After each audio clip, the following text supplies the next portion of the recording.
여러분, 고대 사회부터 법과 제도가 존재했습니다. 법이 있는 이유는 뭐냐면 사람의 본성적인 악함 때문입니다. 여러분, 사람의 본성은 악합니다. 그래서 제어하지 않고 다스리지 않으면 그 죄가 이 세상을 어떻게 해요? 무너뜨립니다. 그래서 부득불 이 사회에도 법이 필요하고 제도가 필요한 것이죠. 오늘 우리나라도 법이 상당히 발달됐습니다. 그런데 법이라는 것은요, 그 법에 적용을 받지 않는 사각지대라는 것이 있을 수 있어요. 분명히 저 일은 불합리한데 법으로 들여다보니까 법으로 처리할 수 없는 일들이 있더라는 거죠. 비근한 예로 마을에서 태어나서 지금까지 다니던 길인데 어느 날 주인이 여기는 내 땅이야 라고 막아버리면 어떻게 되는지 아세요? 못 다녀요. 물론 법적인 다툼을 해야 되겠지만 이런 법이 있음에도 불구하고 법은 허점도 있고 사각지대가 있어요. 2019년 9월 달에 한 어린아이가 어린이 보호구역 건널목에서 교통사고를 당합니다. 당연히 어린이 보호구역이면 좀 운전자들이 조심해서 가야 되는데 그냥 함부로 본성적으로 달렸습니다. 그 결과 민식이라는 아이가 희생당하죠. 그리고 그 아이의 이름을 딴 법이 만들어집니다. 어린이 보호구역 내에 과속카메라 설치해야 되고 신호등 의무적으로 설치해야 되고 통행 속도는 몇 킬로 이상 넘어가면 안 된다, 속도를 제한하고, 그리고 그곳에서 사망사고를 내면 3년 이상 가중처벌한다라는 내용을 담은 법이 만들어져요. 원래는 그런 법이 없었어요. 운전자에게 맡겨놨습니다. 하지만 이런 일이 계속 벌어지니까 어떻게 해요? 소 잃고 외양간 고치듯이 법이 새롭게 만들어지는 거예요. 여러분, 지금도 사회에서 어떤 큰 이슈나 사건이 벌어진 뒤에 이게 약한 부분이구나, 법이 계속 만들어져요. 그래서 1년 내내 국회에서는 법 만드는 일을 하잖아요. 자, 하나님은 법과 같은 이 나라, 국가와 그걸 다스리는 위정자들을 인정하십니다. 그 위정자도 인정하시고 법도 인정하세요. 그게 뭐냐? 일반 사람들에게 베풀어준 일반적 은총이라고 말합니다. 이 땅에 태어난 모든 사람들은 적어도 이 일반 은총 속에서 생명을 보호받고 평안히 살아가라. 그러나 그 일반 은총을 거부하고 그걸 싫어하는 사람은 어떻게 되냐? 로마서 13장 1절 2절에 말합니다. 각 사람은 위에 있는 권세들에게 복종하라. 권세는 하나님으로부터 나지 않음이 없나니 모든 권세는 다 하나님께서 정하신 바라. 그러므로 권세를 거스르는 자는 하나님의 명을 거스름이니 거스르는 자들은 심판을 자취하리라. 아멘. 하나님이 이 세상의 권세자를 인정해 주시고 그들의 다스림을 하나님이 인정해 주셨어요. 다스리는 자는 무엇에 대해서 두려움이 되느냐? 악한 일에 대해서 두려움이 돼요. 즉 벌과 징계를 내리는 역할을 허락하셨어요. 그들에게는 칼이 있습니다. 자, 세상은요, 주관자들에 의해서 그 권세와 법을 따라 세상을 통치합니다. 그런데 거기에는 주로 어떤 기능들이 있냐면 사람의 생명을 살리는 기능보다는 벌하는 기능들이 많아요. 벌을 강조해서 사람들로 하여금 조심하게 만들어요. 구원의 기능은 이 세상의 법에는 없더라는 거죠. 이게 뭐냐? 일반 은총 세계의 한계예요. 그런데 오늘 본문에 하나님은 이스라엘을 가나안 땅에 옮겨 놓으시고 그들에게 복을 주셨어요. 그리고 뭘 주셨느냐? 법을 주십니다.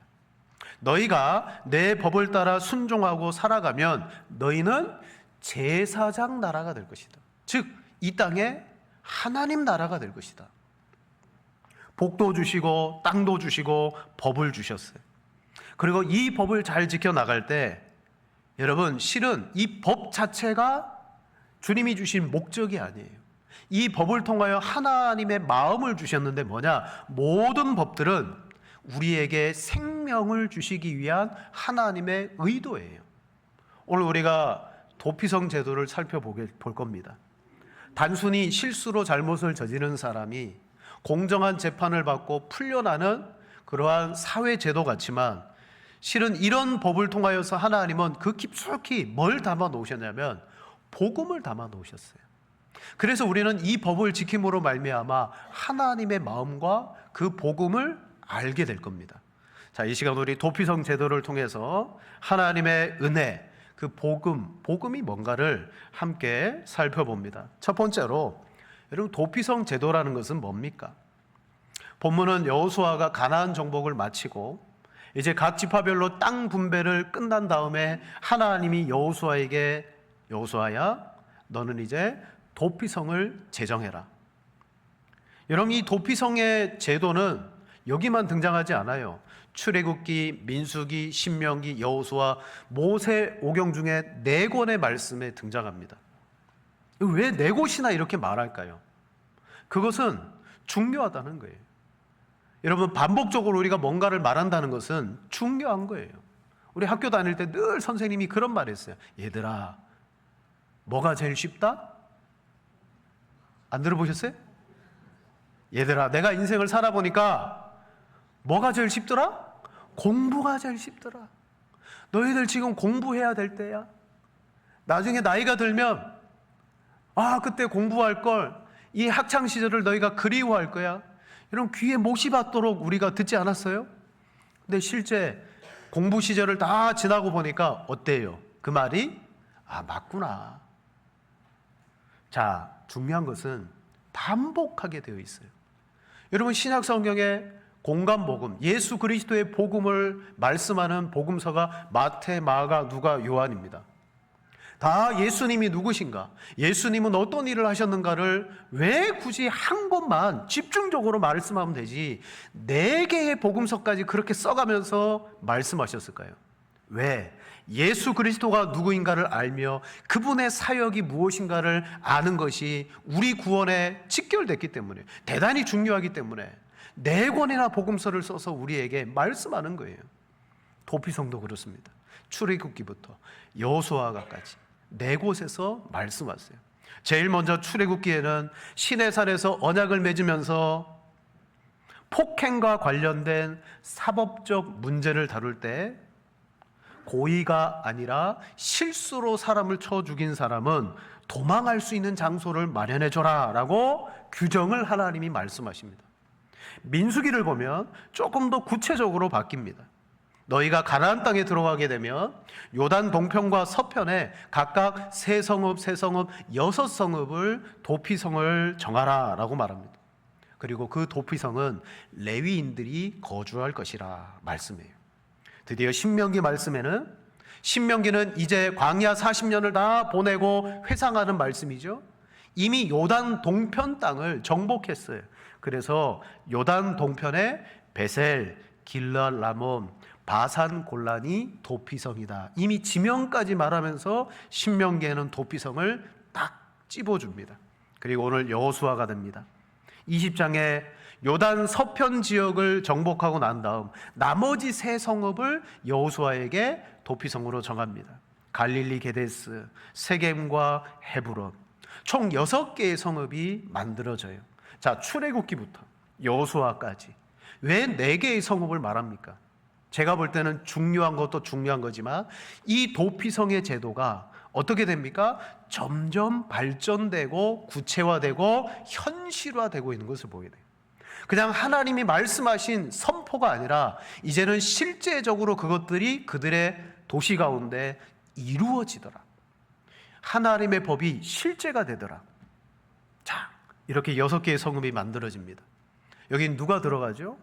실수로 남을 죽인 사람이 우선적으로 무분별한 피해 보복자를 피하게 하고 나중에는 공정한 재판을 받도록 하기 위한 일종의 긴급조치예요. 긴급조치. 너 실수로 사람을 죽였느냐? 그러면 제일 가까운 도피성으로 빨리 가. 여기는 고의성 없는 살인자에 대한 하나님의 은혜입니다. 너가 고의 없이 사람을 죽였지만 그래, 내 생명도 소중하지 않느냐? 내가 너를 공의롭게 대하고 내가 너를 은혜롭게 대할 테니 빨리 그 도피성으로 들어가라. 그러니까 이 살인자의 생명도 존중해주는 하나님의 여러분 은혜더라는 거예요. 하나님께서 법을 제정하실 때는 그 의미가 벌을 주려고 하는 게 아니에요. 우리에게 보호하시고 생명을 주려고 하시는 것이 목적입니다. 그런데 사람들은 법을 받잖아요. 법을 받으면 그걸 하나님의 이 마음이 아니라 법 자체의 규정을 보면서 우리는 법을 금지 조항으로 여길 때가 너무 많다는 거예요. 예를 들어 안식일 날 예수님의 제자들이 밀밭 사이를 지나다가 밀 이삭을 잘라 먹었어요. 마침 바리새인들이 그걸 목격했어요. 예수님께 와서 고소 고발합니다. 당신의 제자들이 안식일 날 하지 못할 일을 합니다. 자, 바리새인들은 법을 지킨다고 고소한 거예요. 그들이 생각하는 안식일은 뭐예요? 일하지 않는 겁니다. 그게 법입니다. 근데 원래 하나님이 안식일을 제정할 때 일하지 않는 것이 주된 목적이 아니에요. 주된 목적은 뭡니까? 생명을 주시는 거예요. 처음 제7일 안식일을 정하시고 뭐 하셨다? 복을 주셨다 그랬어요. 안식일의 참 법의 의미는 뭐냐면 복 주시는 거예요. 자, 복은 어떻게 얻습니까? 안식일을 다른 날과 구별하여 쉼으로 얻습니다. 쉬기 위해서는 결국은 일을 하지 않는 거예요. 근데 바리새인들은 안식일을 어떻게 여겼느냐? 복을 주는 날, 쉼을 통하여 그 생명의 복을 받는 날로 여기지 아니하고 무조건 일하지 않는 날로 여기는 거예요. 결국 안식일이 어떤 날이 되었어요? 다른 날은 다 일하고 복을 받는데 이 날은 무조건 아무것도 안 하는 일하지 않는 날로만 전락되고 만 거예요. 그때 예수님께서 안식일의 참된 법의 취지를 말합니다. 안식일이 사람을 위하여 있는 것이요 사람이 안식일을 위하여 있는 것이 아니니라고 말합니다. 하나님이 이 법을 주신 취지가 뭐냐? 사람을 위해서다. 바로 이 법의 초점은 생명을 얻는 거예요. 생명을 누리는 거예요.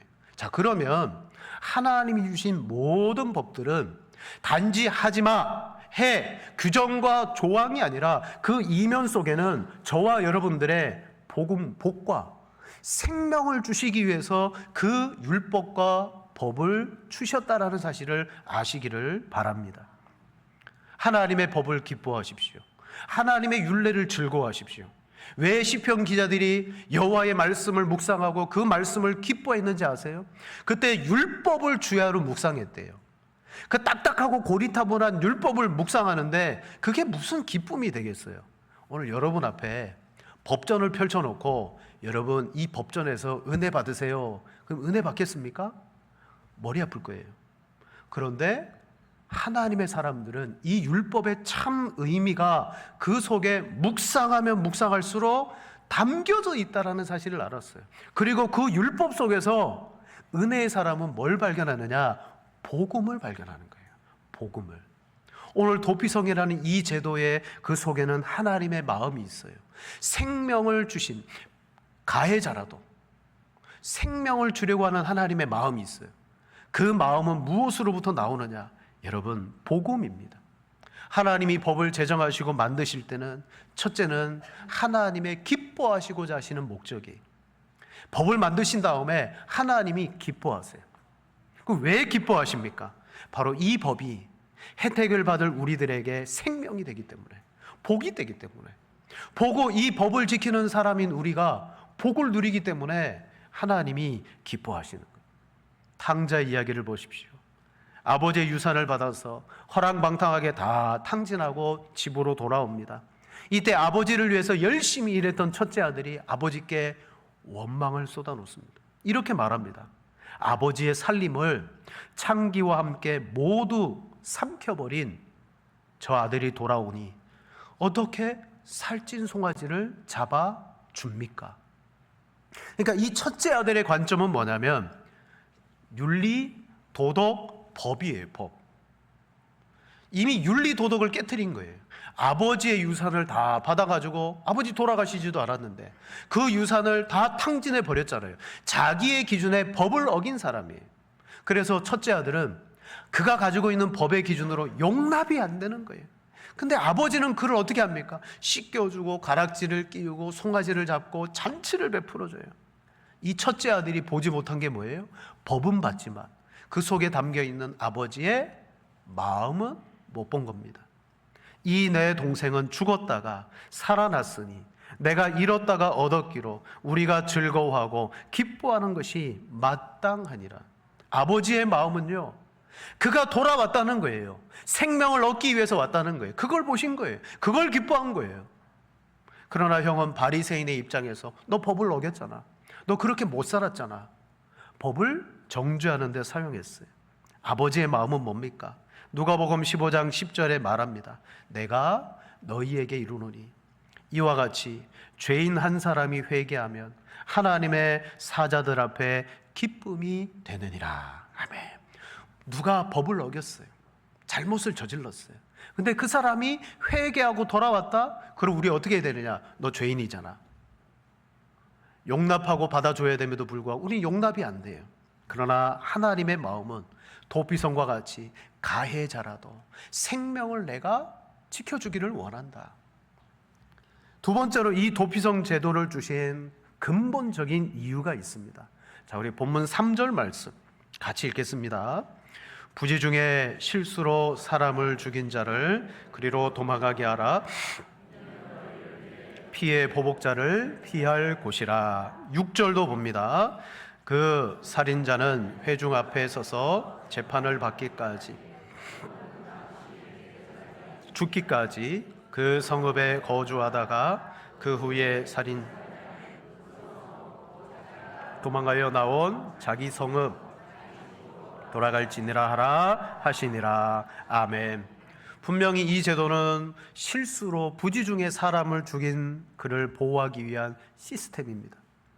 여러분, 고의로 사람을 죽인 게 아니에요. 부지 중에 죽였어요. 그래서 이 도피성은 가나안 정역에서 하루길이면 다 갈 수 있는 가장 가까운 곳을 하나님이 선정합니다. 그래서 도피성의 표지판은요, 늘 잘 보이는 곳에 세워져 있어야 돼요. 만약 이 표지판이 망가지면요, 빨리 그걸 고쳐야 됐었어요. 왜냐? 정말 생명을 보존해야 될 사람이 그걸 찾아가니까. 여러분, 건물마다 여러분 출입구나 건물 골목 끝에 보면 뭐가 걸려 있습니까? 공중에 비상구 걸려요. 비상구. 평상시에 우리는 그걸 그냥 무심결에 보고 가지만 실제 화재가 나거나 무슨 일이 벌어지면 그 비상구는요, 자가 발전을 해서 불이 딱 들어옵니다. 네, 불이 딱 들어와요. 그때 저기가 비상구구나. 표지판이 있으니까 재빨리 그곳으로 나갈 수 있어요. 도피성도 그래요. 누구든지 그곳을 갈 수 있도록 도피성의 표지판을 탁 세워놓아서 저 방향이야 가르쳐 줘야 돼요. 그럼 도피성이 왜 필요합니까? 먼저는 우리의 연약함 때문입니다. 부지 중에 실수로 사람을 죽였다 그랬어요. 이건 내가 의도하지 않은 거예요. 여러분, 이 표현이 우리에게 뭘 말합니까? 우리가 이렇게 연약하구나. 여러분, 나는 의도하지 않았는데 다른 사람에게 내가 해를 끼칠 때가 분명히 있어요.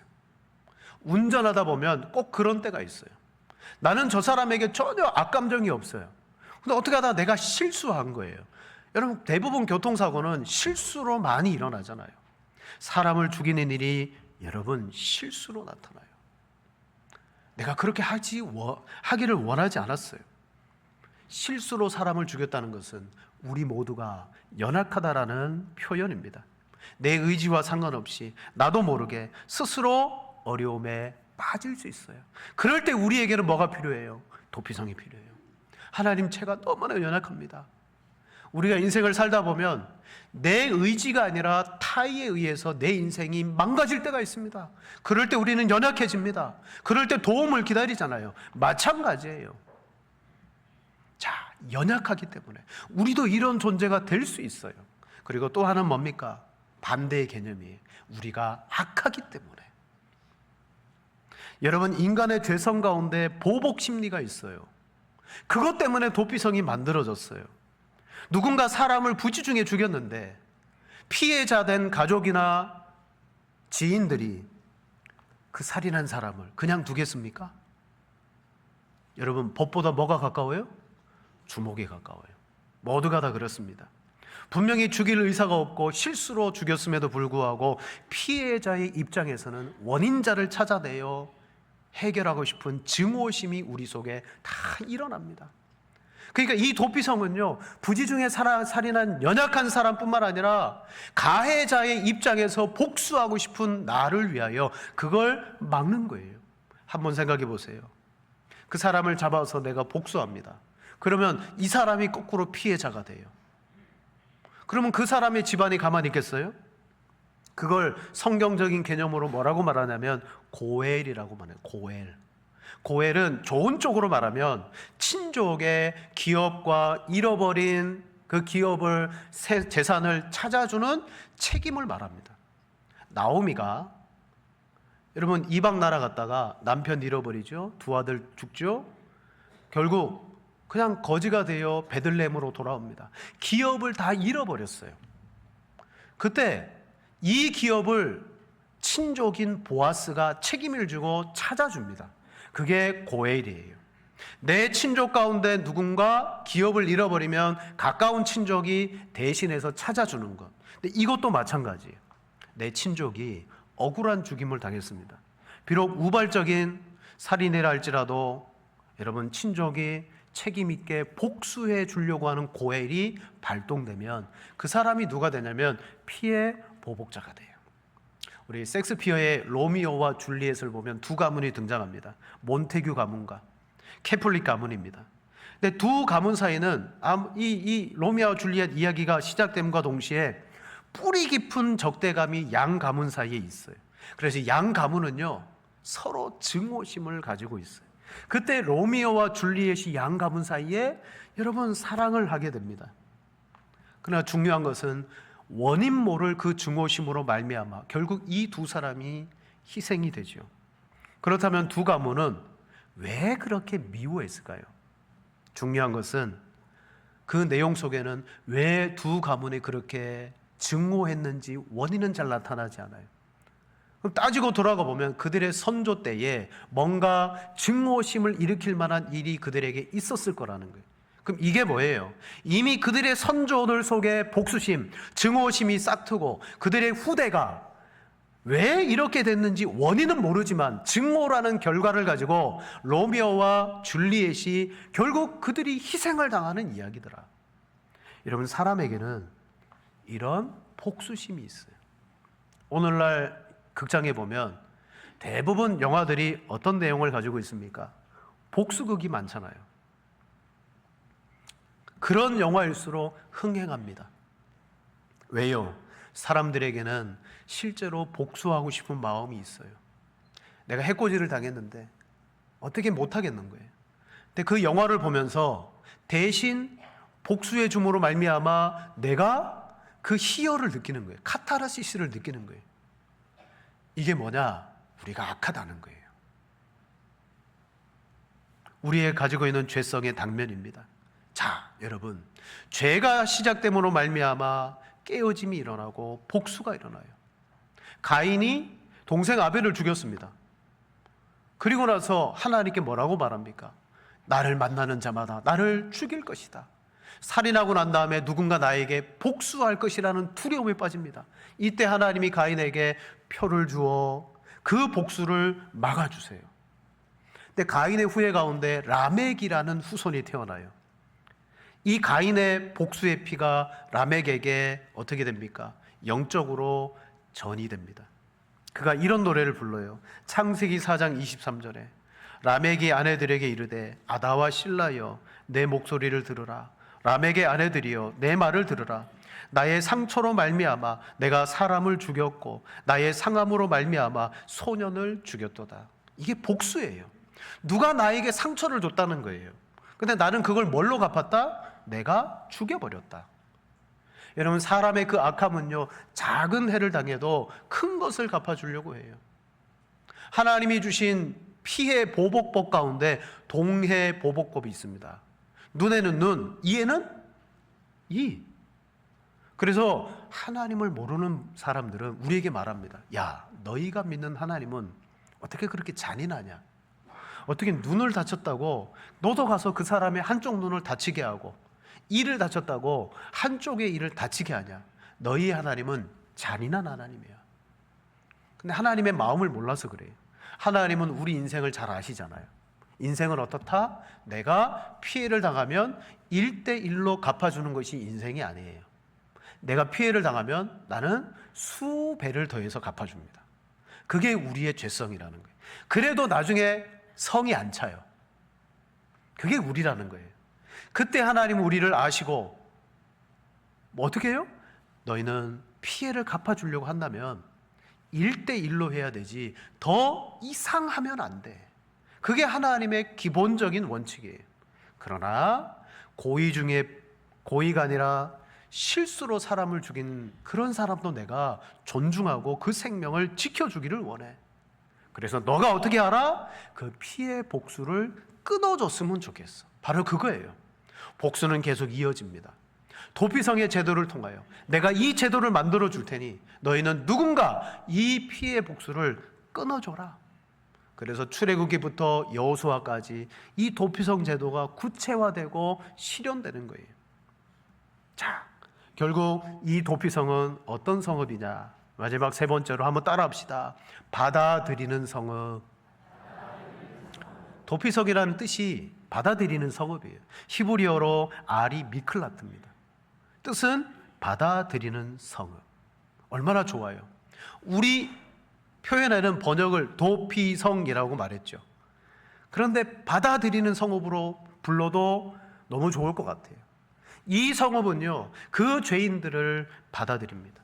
재판을 받기까지 피신해 있도록 도와줍니다. 여러분, 실은 죄인으로 낙인 찍힌 사람은 그 어디에도 환영을 못 받아요. 그래서 큰 죄를 짓고 교도소에 갔다가 나오신 분들이 뭐 흔히 우리가 빨간 줄 긋는다 그렇잖아요. 신상 기록을 떼보면 진짜 그렇게 기록이 남는 거예요. 그게 주홍 글씨가 되는 거죠. 여러분, 그런 사람들은 사회에 적응하기가 어려워요. 왜? 저 사람 그런 사람이래. 겉으로는 대하지만 속으로는 그런 사람을 받아들일 수 없어요. 저도 살인하신 분을 만나봤어요. 부교육자 때, 전도사 때 어느 날 교회를 이분이 찾아오셨어요. 그래서 자기 이야기를 쭉 하는 거예요. 내가 오늘 교도소에서 나온 날이라고. 놀랍죠. 교도소에서 나왔는데 교회를 찾아온 거예요. 그럼 왜 갔다 오셨습니까? 그러니까 살인했다고. 그 말 듣고 그 사람의 눈을 딱 봤는데 눈동자가 부리부리한 거예요. 진짜로. 야, 이게 사람을 죽인 사람의 눈이구나. 그 이후부터 그런 눈을 가지신 분을 못 봤어요. 어느 날 다른 교회에서 교육자 생활을 하고 있는데 새벽 예배를 끝나고 딱 나와 있는데 계단에 또 등치 큰 사람이 앉아 있어요. 또 그냥 가지. 제가 또 어떻게 오셨냐고 말을 거는 바람에 앉아갖고 이야기를 하게 됐는데 그분은 대구의 유명한 조직폭력배의 오른팔이래요. 왜 여기 왔냐고. 그러면 하는 말이 저 차 안에 칼도 있고 총도 있고, 그리고 그 눈을 보니까 눈이 어때요? 부리부리. 여러분, 그런 사람을 받아들일 수 있겠습니까? 못 받아들일 거예요. 받아들이는 성읍. 그래도 받아들이겠다는 거예요. 죄인은 어디에 가도 환영받지 못합니다. 그러나 여러분, 예수님은 이 땅에 왜 오셨습니까? 마가복음 2장 17절에 말합니다. 나는 의인을 부르러 온 것이 아니요 누구를 부르러 왔다? 죄인을 부르러 왔느니라. 아멘. 오늘 예수님은 실은 이 도피성 속에 들어있는 복음은 뭐냐? 복음은 예수 그리스도에게 이어져요.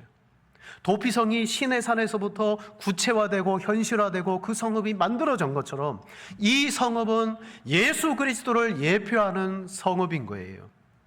즉, 도피성에 들어가면 정식 재판을 받으면 그 사람이 풀려날 수 있어요. 또 그 성읍의 대제사장이 죽으면 그 사람은 자기 성읍으로 돌아갈 수가 있어요.